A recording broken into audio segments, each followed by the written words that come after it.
Developing right now, on to the point. 4 people dead after a possible drug overdose. We're live in South Lake Tahoe.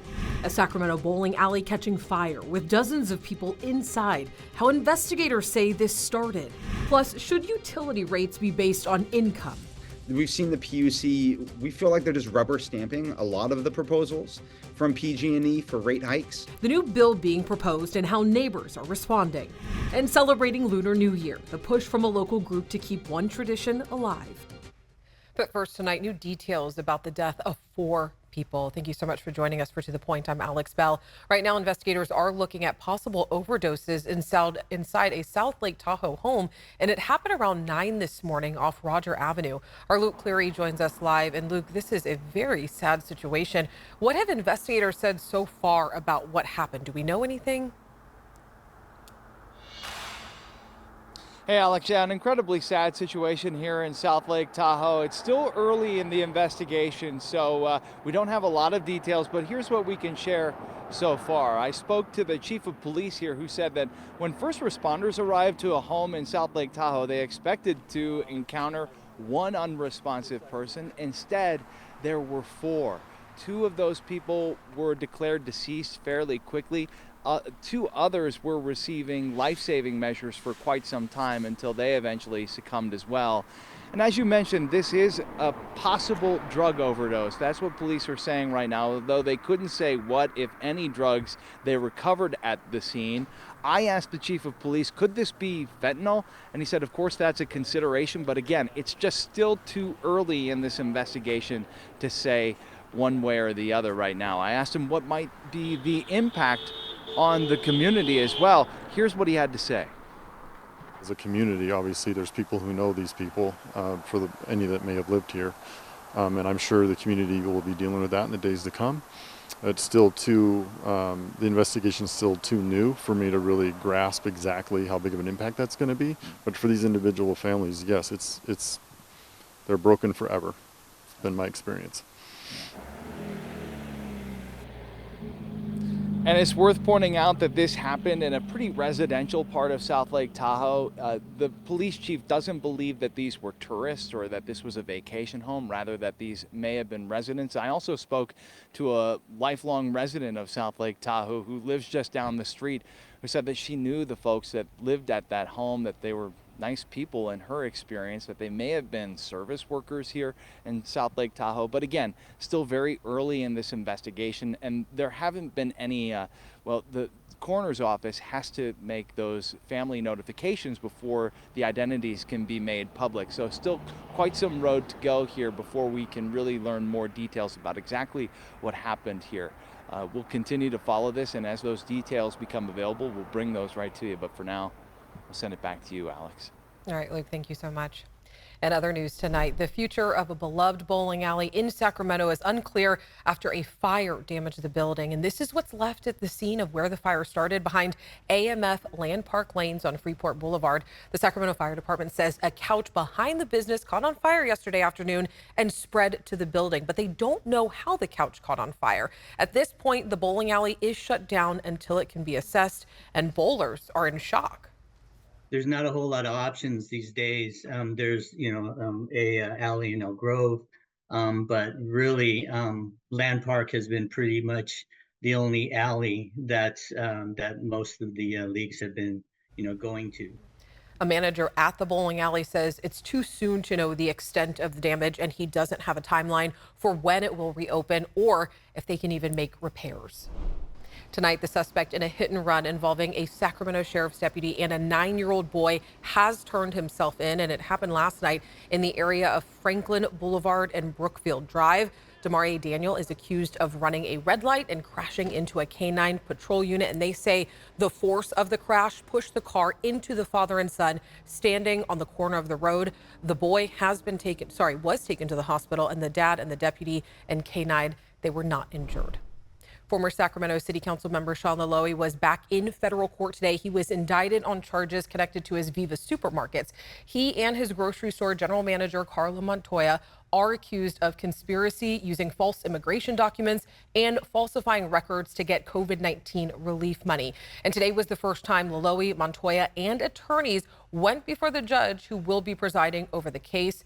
They have both pled not guilty, and Laloe has denied the allegations and says that he will continue to fight. And it's no secret utility bills are high in California. Now state lawmakers are trying to help cut the cost of electricity by introducing a new bill that would put a cap on fixed charges. Our Jeannie Nguyen shares the details of the bill and how residents are responding.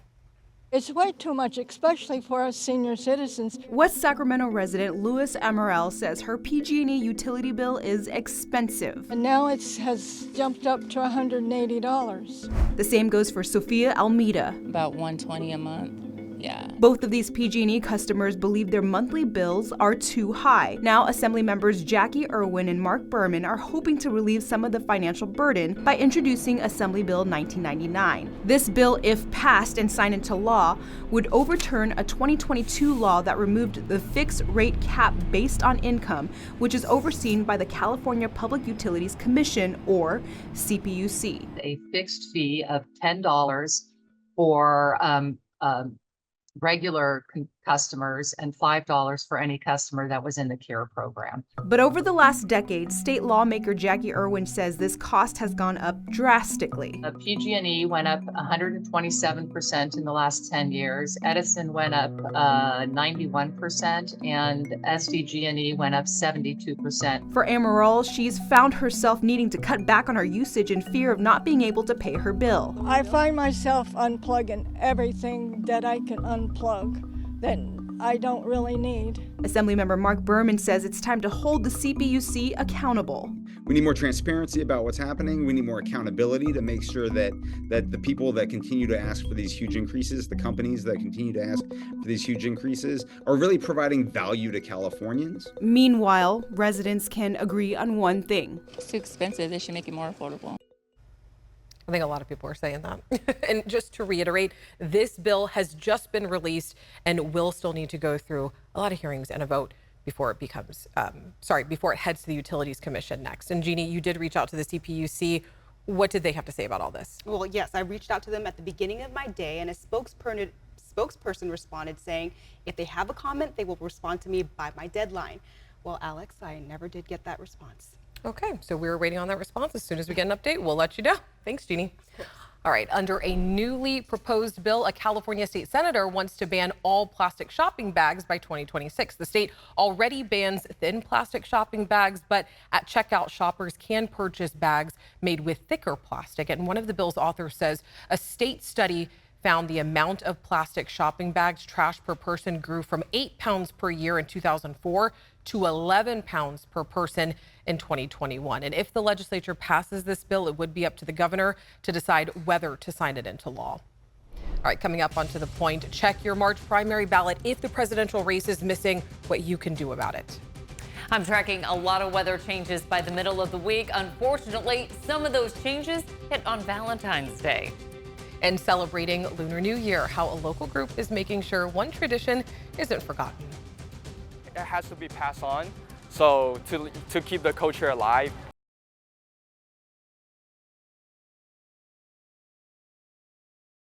Check your Valentine's Day forecast with Chief Meteorologist Monica Woods.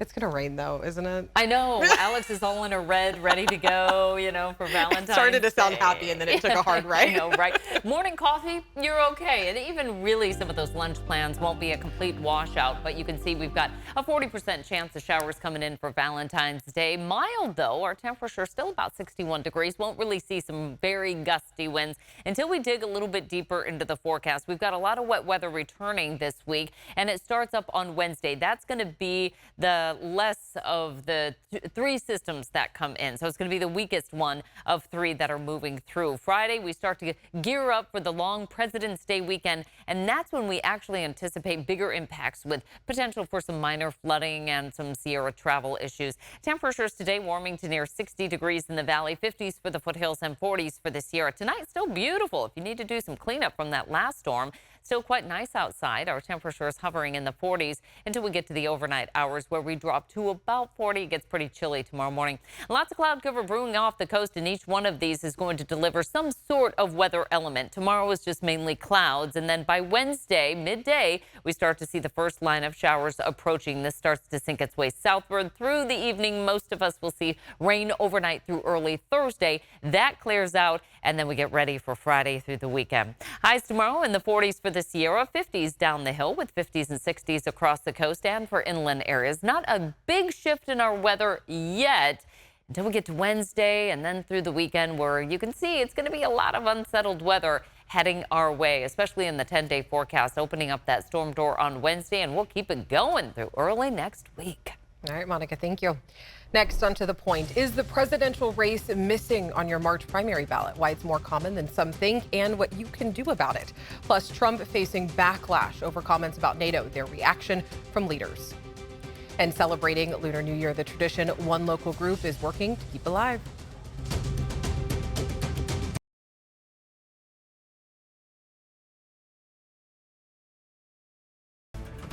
Tonight, in Your Voice, Your Vote, former President Donald Trump was back in court today for a hearing in his classified documents case. Trump is accused of illegally keeping classified material, though he says that he is not guilty. And it comes as Trump faces backlash for comments about NATO.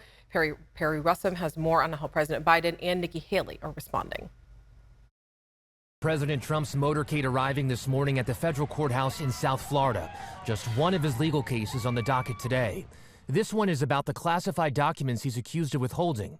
Trump's stay in court comes after his comments about NATO this weekend. You got to pay. You got to pay your bills. Trump saying he would encourage Russia to attack NATO countries that do not spend enough money on military defense. One of the presidents of a big country stood up and said, well, sir, if we don't pay and we're attacked by Russia, will you protect us? No, I would not protect you. In fact, I would encourage them to do whatever the hell they want. There are no bills to pay in NATO. Each one of the 31 countries shares a goal to spend 2% of GDP on its own military, and as of last year, only 10 countries hit that mark. President Biden calling Trump's statements appalling and dangerous. NATO's Secretary General writing, any suggestion that allies will not defend each other undermines all of our security, including that of the U.S. With the South Carolina primary less than 2 weeks away, Trump rival and former governor of that state, Nikki Haley, jumping on his comments this morning. Russia has never invaded a NATO country. They are scared of the alliance. He just put every military member at risk and every one of our allies at risk just by saying something at a rally like that. In Trump's Florida case, a judge has ruled that some of the information can be made public, even though it is happening behind closed doors. And special counsel Jack Smith is trying to convince her otherwise. He says it would expose witnesses to harassment. Meantime, Trump has asked the Supreme Court to put off his election interference trial, claiming he is immune from the charges.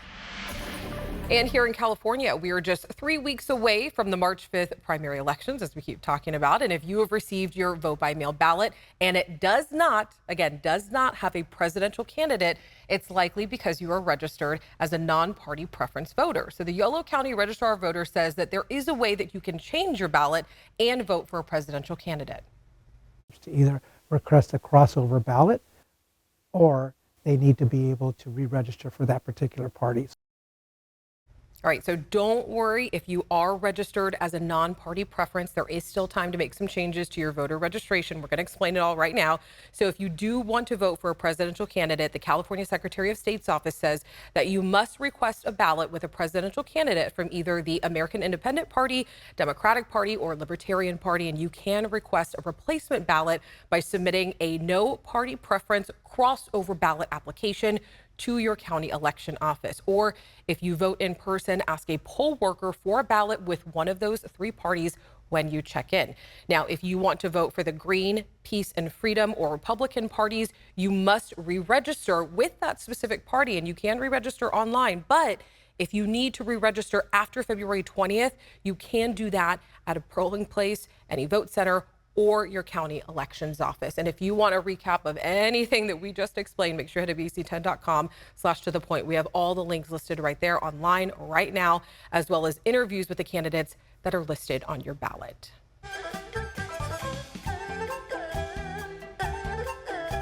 And we are celebrating the Lunar New Year. The holiday is celebrated in many East and Southeast Asian cultures, and the Lunar New Year is based on the lunar calendar, which is based on the monthly cycles of the moon's phases. And the 15-day celebration kicked off on February 10th, and one of the traditions includes the lion dance. So meet a Sacramento group keeping those traditions alive.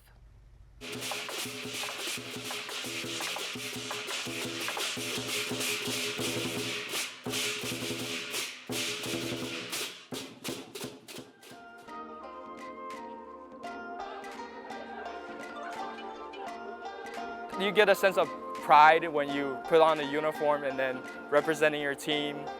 Then you get to bring happiness and all those joys to people around you. My name is Joe, and I'm 18 years old. I'm part of the repping Tangfei Lion Dance, and I'm a leader in the team. And lion dances has been like something I look up to since I was a little kid. During Chinese New Year, my parents would take me to, places, and then you hear firecrackers, drumming, lions. It's like a part of my culture that I want to embrace.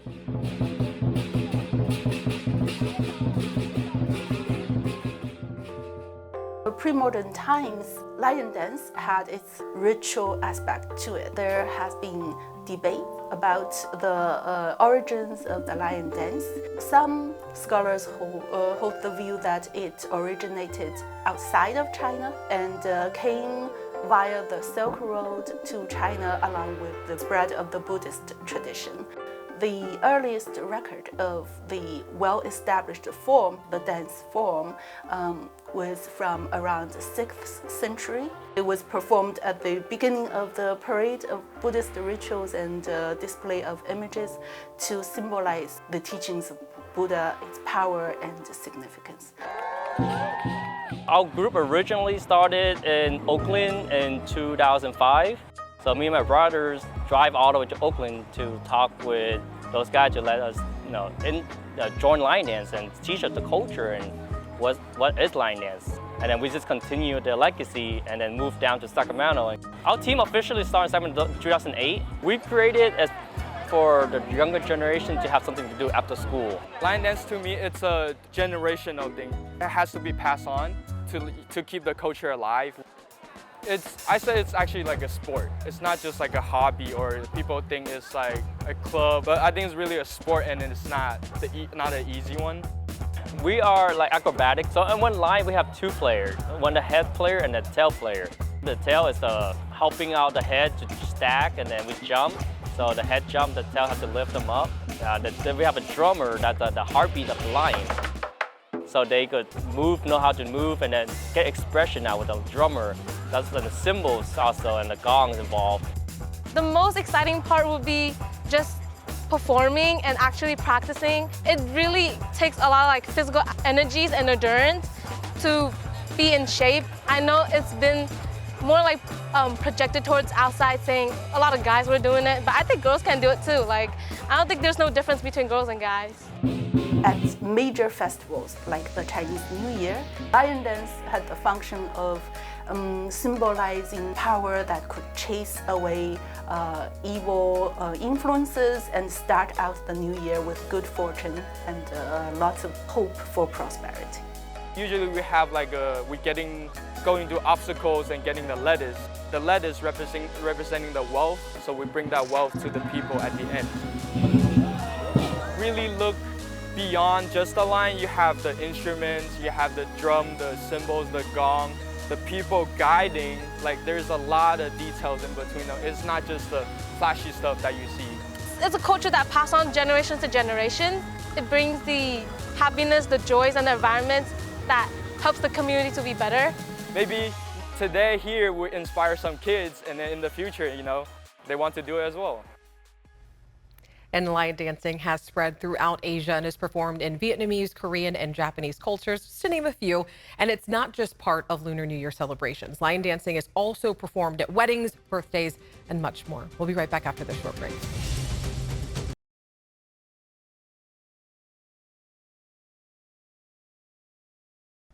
Okay, so imagine you fall, you get injured, and you have to spend months in treatment, but you have no way to communicate. That's exactly what happened to Katharina Heckley after she was transferred to a skilled nursing and rehabilitation center in South Sacramento. There was no sign that even indicated that I was a deaf patient to anybody there. It literally left me without a voice. They called me deaf mute. It was the most impressive environment I had been in. I wanted to say to everybody, hi, I'm a human being. I'm just like you. She says she repeatedly asked for an American Sign Language interpreter, but the facility she was at never provided one. So tomorrow on To The Point, we share her story, how the facility violated her rights to communicate, and what she has done about it. And just so you know, we are always looking for ways to connect with you. So if you have something that you think we should be looking into, make sure you reach out to me and the team. We always love hearing from you. Thank you so much for welcoming us into your home. Have a great night, and I will see you tomorrow.